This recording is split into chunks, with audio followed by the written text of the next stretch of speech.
private investigator to start the deep investigation and issue subpoenas so no evidence was lost. Next, any motions that were needed to be filed so we could ensure that they were within the statute to challenge inaccuracies. We then immediately began to vigorously interview and hire or associate with other lawyers that I saw as fellow disruptors. The ones that I would personally hire if I were in trouble. The ones who are not scared to fight back. The ones who do not solely see people of color as a target market. Given the bleak statistics from the Sentencing Project showing Black people are 5 times more incarcerated than the 60% white majority. Black people only make up less than 14% of the entire U.S. and in over 12 states. Over half of the prison population is Black.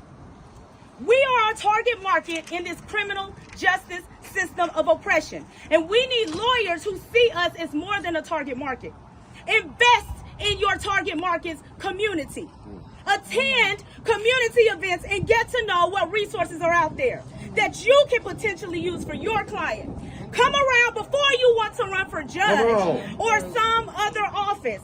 Be concerned and cognizant of how your practice may be enabling and feeding mass incarceration.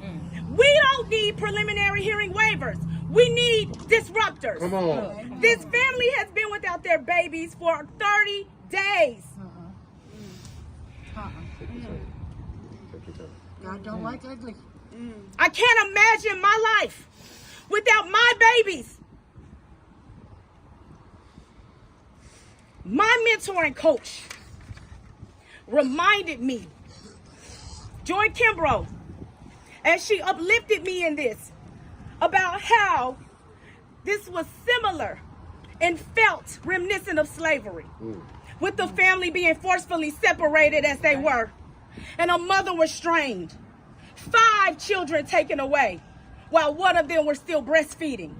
The father locked in a cage, having to make bond for a citable offense. 5 children forced to then even be separated from one another and subject to the treatment of this abysmal system. This is torture.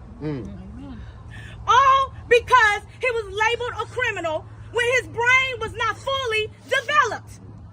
If we want to end mass incarceration, including the mass incarceration of Black children in DCS, we have got to start by embracing those most oppressed by this criminal justice system. They all worked hand in hand and in sync to traumatize this Black family from Georgia. From the pretextual stop, to the search and the unnecessary detention, to the taking away their kids. These systems operated seamlessly to disproportionately affect the less than 14% of people here in the U.S.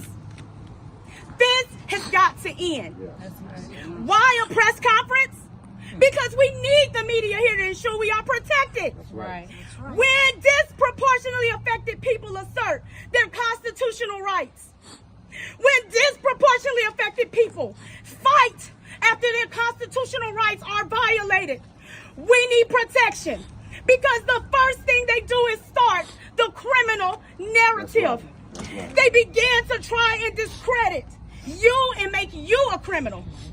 This is how the journey to mass incarceration begins. I would like for you to now hear from Theodore Murphy of No Exceptions, Tennessee.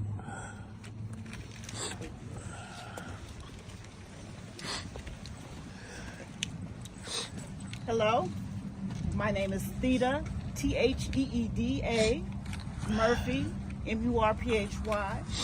I am the Executive Director of No Exceptions Prison Collective, and I am here because this incident is not occurring in a vacuum.